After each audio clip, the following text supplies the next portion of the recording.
Birthday boy cinema చూడడం జరిగింది. Cinema అయితే చాలా బాగుంది.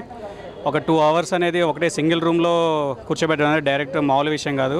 సెకండ్ హాఫ్ అయితే మాత్రం అసలు మనకి ఎంత న్యాచురల్గా వెళ్ళిపోద్దండి. ఇది ఒక సినిమాలో అనిపించదు. చాలా న్యాచురల్గా నడిచింది సినిమా మొత్తం. ఏదో పెద్ద పెద్ద యాక్టర్లు ఉంటేనే సినిమా అని కాదన్నట్టుగా చిన్న చిన్న వాళ్ళతో కూడా సినిమా తీయడం అనేది చాలా బాగుంది. రవికృష్ణ గారి యాక్టింగ్ కానీ రాజీవ్ కనకాల గారి యాక్టింగ్ కానీ చాలా బాగా అనిపించింది.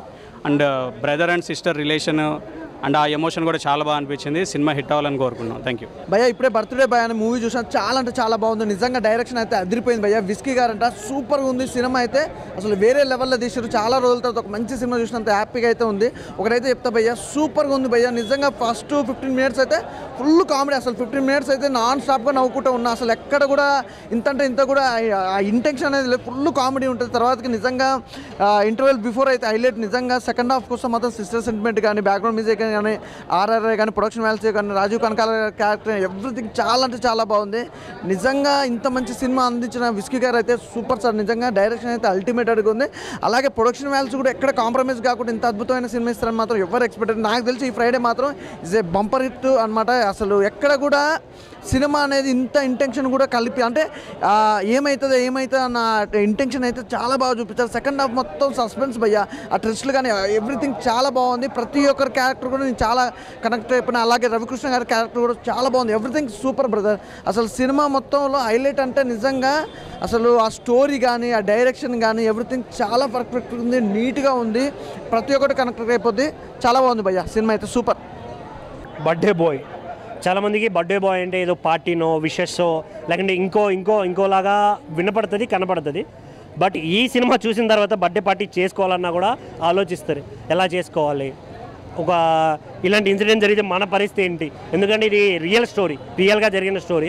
నిజంగా వేరే లెవెల్ అనిపించింది అన్న. నాకు నిజంగా కొంచెం భయం కూడా అనిపించింది. ఎందుకంటే రీసెంట్గానే బర్త్డే చేసుకున్నా, పార్టీ కూడా చేసుకున్నా. సో ఇందులో చేసిన యాక్టర్స్ అయితే వేరే లెవెల్ అనిపించింది నాకు. రవణ్ అయితే చించేశాడని చెప్పాలి. విరూపాక్ష తర్వాత చేసిన సినిమాలు కూడా ఈ క్యారెక్టరైజేషన్ నేను చూడలేదు. బట్ ఈ సినిమాలో వేరే లెవెల్ అనిపించింది. అండ్ మన డైరెక్టర్ కావచ్చు, ప్రొడ్యూసర్స్ కావచ్చు చాలా కాన్సన్ట్రేషన్తో తీశారు అనే ఫీలింగ్ అయితే నాకు అనిపించింది. ఓవరాల్గా ఈ సినిమాని ప్రతి ఒక్క ఫ్యామిలీ ఆడియన్స్కి అయితే చాలా నచ్చుతుంది. ఎందుకంటే చాలామంది పేరెంట్స్ కూడా కోరుకుంటారు, అరే ఇలాంటి సినిమా మన పిల్లలకు చూపించాలి, ఎలా అవుతుంది. ఈ సస్పెన్స్ ఉంటుంది అన్న మధ్యలో.